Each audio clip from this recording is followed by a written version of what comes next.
दीक्षा दानेश्वरी आचार्य भगवंत श्री गुणरत्न सुरेश्वर जी महाराजा का श्रावणवदी atom Gujarati अषाढ़वदी atom को 3:20 पर कालधर्म हुआ। तारीख 14 जुलाई 2020। इन्होंने सगाई तोड़कर दीक्षा ली थी। इनके पवित्र हाथों से 451 दीक्षाएं हुई। 550 से अधिक साधु साध्वी जी भगवंतों के गुरु पद पर स्थापित थे। इतनी दीक्षाएं और इन सब के पीछे का रहस्य क्या? हम कई बार सोचते हैं कि ऐसा गजब का पुण्य आचार्य भगवंत का कैसे खिला। वर्मान तीर्थ की प्रतिष्ठा का माहौल था। अनेक भक्त बैठे थे। जैसे ही साधु भगवंत विहार करके आए तब उन्होंने देखा कि गुणरत्न महाराज साहब बड़े बड़े धनवान ट्रस्टी श्रेष्ठियों के साथ वार्तालाप कर रहे थे। जैसे ही आचार्य भगवंत गुणरत्न महाराज साहब ने निस्सी ही सुनी, वैसे ही उन्होंने छोटे महात्मा को पधारो कहा। वार्तालाप रोक कर महात्माओं का हालचाल जाना। इतनी दीक्षाएं के पीछे का यही रहस्य है। इन सब के मूल में छोटे से छोटे साधु भगवंत के प्रति अपार वात्सल्य, अपार प्रेम उनके हृदय में था। कहते हैं जब छोटे व्यक्ति को बड़े पद पे रहा हुआ बड़ा इंसान योग्य आदर देता है तब छोटा इंसान धन्य बनता है और बड़ा इंसान महान बनता है। वर्तमान में 3000 से ऊपर साधु साध्वी जी भगवंतों के गुरु सिद्धांत महोदधि सुविशाल गच्छाधिपति आचार्य भगवंत श्री प्रेम सुरेश्वर जी महाराजा की गुणरत्न महाराज साहब से जुड़ी अंतिम क्षणों की एक असामान्य घटना जानते हैं। दोपहर की गोचरी वापरने के बाद प्रेम सूरी दादा भोजन पचाने के लिए उपाश्रय में राउंड लगा रहे थे। सामने से व्याख्यान वाचस्पति पूज्य आचार्य भगवंत श्री रामचंद्र सुरेश्वर जी महाराज साहिब सामने से पधारे। उन्होंने प्रेम सूरी दादा को पूछा कि आज आपके मुख पर इतनी प्रसन्नता क्यों है। प्रेम सूरी दादा ने एक बहुत ही रहस्य भरा जवाब दिया कि आज घर बदलना है, इसीलिए मैं प्रसन्न हूँ। वहाँ उपस्थित महात्माओं को लगा शायद इस उपाश्रय में चींटियाँ बहुत है, इसीलिए विराधना से बचने के लिए घर बदलने की यानी स्थान बदलने की बात कर रहे हैं। दिन बीत गया, शाम ढल गई। सभी महात्माओं को इकट्ठा करके प्रेम सूरी दादा ने फरमाया कि आज मैं जाने वाला हूँ, इसीलिए आप सभी से मिच्छामि दुक्कडम मांगता हूँ। मैंने आप सभी को संयम के लिए अनेकों बार टोका होगा, इसलिए आप सभी से क्षमा मांगता हूँ। सभी को विसर्जित करके उस समय प्रेम सूरी दादा ने गुणरत्न महाराज साहब को बुलाया और कहा कि मुझे ज्ञान सार ग्रंथ का विवेक अष्टक सुनाओ। ये विवेक अष्टक है क्या? इसमें आत्मा और देह भिन्न है, अलग है, उससे संबंधित श्लोक है। साथ ही गुणरत्न महाराज साहब ने झांझरिया ऋषि की सज्जाएं भी सुनाई जो समाधि के लिए बहुत महत्वपूर्ण है। प्रेम सूरी दादा के अंतिम क्षणों में समाधि देने का सौभाग्य यही गुणरत्न महाराज साहब को प्राप्त हुआ था। ये तो हुई प्रेम सूरी दादा के अंतिम क्षणों की बात।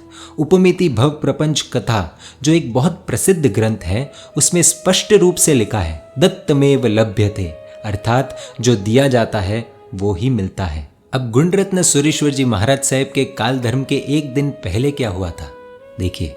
कल तक यानी काल धर्म से एक दिन पूर्व वे पूरी तरह से स्वस्थ थे। काल धर्म के एक दिन पूर्व एक विशेष बात हुई थी। सब महात्माओं के बीच जहाँ गोचरी मांडली होती है, जहाँ सब महात्मा एक साथ बैठते हैं, तब गुणरत्न महाराज साहब ने सामने से कहा कि आज मुझे आप सबको खिलाना है, वापराना है। उस वक्त लगभग 45 साधु महात्मा विराजित थे। सबको अपने हाथों से एक माँ की तरह उन्होंने वापराया था।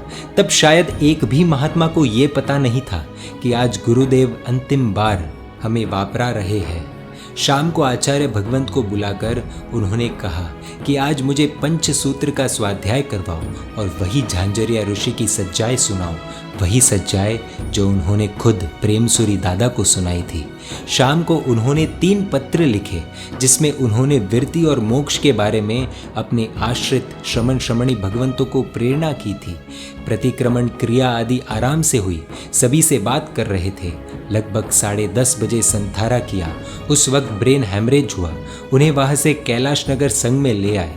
लगभग 250 महात्माओं ने क्रमशः आकर के एक एक नवकार सुनाया और 12 से 3 बजे के बीच नवकार की ये धुन लगातार बिना रुके चल रही थी।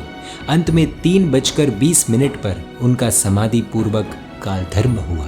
प्रेम सुरीश्वर जी महाराजा के सानिध्य में रहकर इन्होंने 70,000 श्लोक प्रमाण संस्कृत टीका का निर्माण किया, जिसमें इस साहित्य के जर्मन प्रोफेसर वर्ण ने भी अनुमोदना की। खवक सेड़ी जैसे अनेक ग्रंथ थे। इन्होंने प्रेमसुरी महाराज की 14 वर्ष तक अखंड सेवा की। पूज्य प्रेमसुरी महाराज का अंतिम रजोहरण भी इन्हीं के पास था और आज समाधि मृत्यु के वक्त अंतिम क्षणों में इनका मस्तक उसी रजोहरण के ऊपर रखा हुआ था। प्रेम सुरीश्वर जी महाराज साहब के हृदय में इनके प्रति इतना विश्वास था कि उनके समुदाय का पट्टक भी उन्होंने इन्हीं के हाथों से लिखवाया था।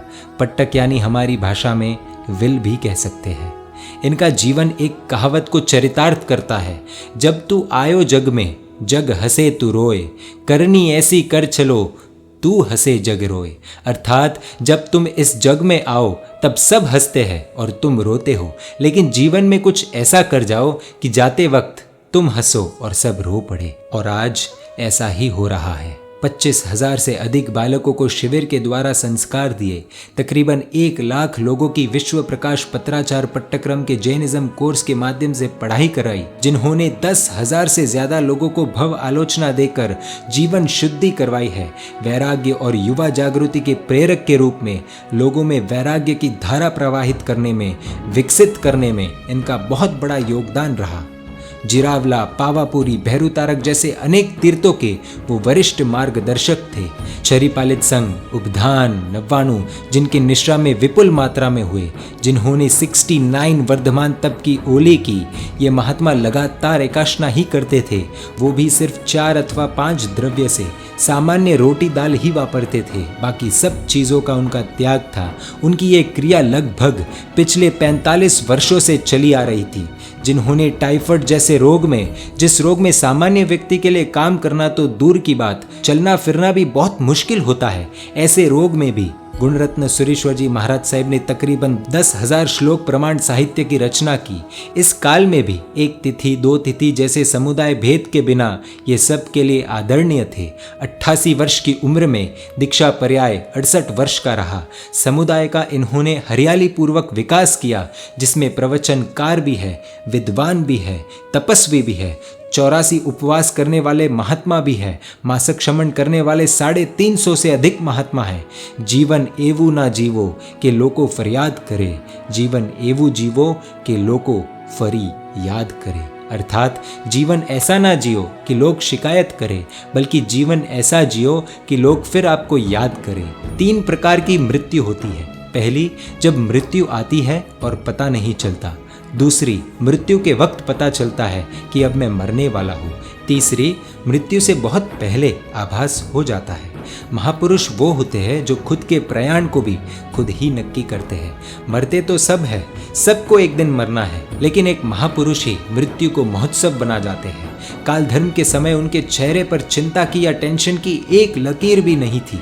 जिन्होंने जिंदगी भर दूसरों को वैराग्य और समाधि से प्रेरित किया, उन्होंने स्वयं के जीवन में भी अपना लक्ष्य प्राप्त किया और आज जिन शासन के लिए एक सूर्य का अस्त हुआ। दीक्षादानेश्वरी आचार्य भगवंत श्री गुणरत्न सुरीश्वर जी महाराज साहब को हम सभी का वंदन। परमात्मा के आगे विरुद्ध कुछ भी कहा हो तुम इच्छा में दुक्कड़म। जय जिन शासन, जय महावीर।